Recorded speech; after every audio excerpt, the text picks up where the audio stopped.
ونصلي على رسوله الكريم اما بعد فاعوذ باللہ من الشیطان الرجیم بسم اللہ الرحمن الرحیم السلام علیکم ورحمۃ اللہ وبرکاتہ۔ آج کا ہمارا موضوع نماز وتر کے بارے میں ہے۔ آج ہم 3 چیزیں سیکھیں گے۔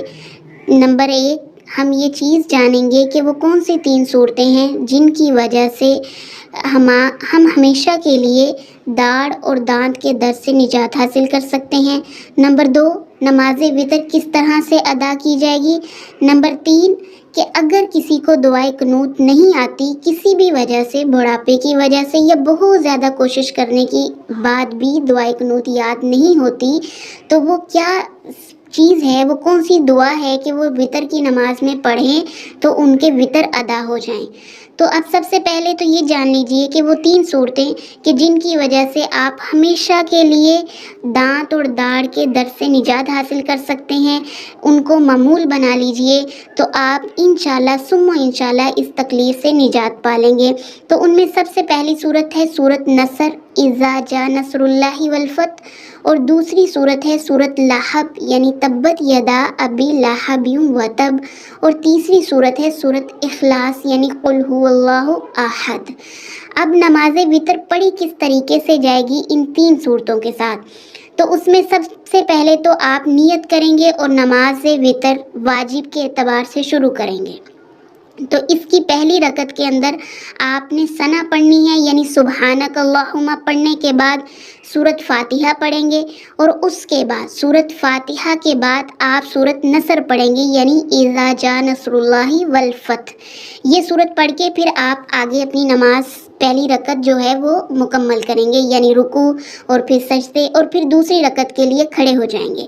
اب دوسری رکعت کے اندر آپ نے سورۃ فاتحہ پڑھنی ہے اور اس کے بعد سورۃ لہب پڑھنی ہے یعنی تبت یدا ابی لہب وتب، اور اب دوسری رکعت بھی اسی طریقے سے پھر رکوع اور سجدے اور تشہد، اور پھر تیسری رکعت کے لیے کھڑے ہو جائیں گے۔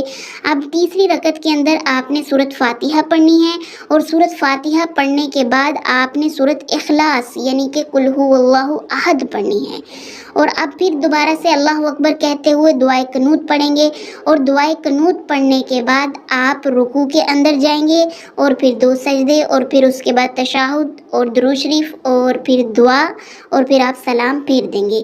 اس طریقے سے آپ جو ہے 3 رکعت وتر کی نماز ان 3 صورتوں کی ترتیب سے ادا کریں گے تو ہمیشہ کے لیے آپ دانت اور داڑھ کی درد سے نجات حاصل کر لیں گے۔ اب اس کے بعد تیسری چیز جو ہم نے آج سیکھنی تھی کہ اگر کسی کو دعائے قنوت یاد نہ ہوتی ہو، بارہا مرتبہ کوشش کرنے کے بعد بھی دعائے قنوت یاد نہیں ہوئی، تو اب وہ دعائے قنوت کی جگہ پر دعا ہے ربنا آتنا فی الدنیا حسنۃ وفی الآخرۃ حسنۃ وقنا عذاب النار۔ یہاں تک اس دعا کو دعائے قنوت کی جگہ پر آپ نے پڑھ لینا ہے۔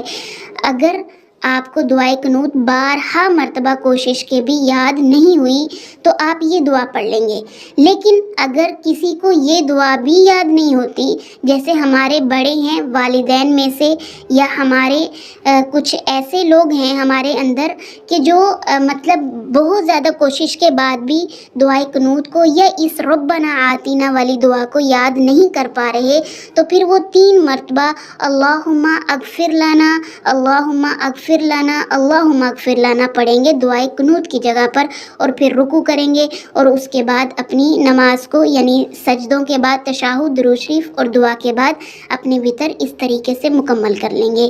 یہ آج کا ہمارا ٹاپک تھا۔ آپ کو کوئی چیز سمجھ نہ آئے آپ کمنٹ باکس کے اندر سوال کر سکتے ہیں۔ ہمیں اپنی دعاؤں میں یاد رکھیے گا۔ انشاءاللہ نئے ٹاپک کے ساتھ آپ کی خدمت میں دوبارہ حاضر ہوں گے۔ جزاک اللہ خیر۔ السلام علیکم ورحمۃ اللہ وبرکاتہ۔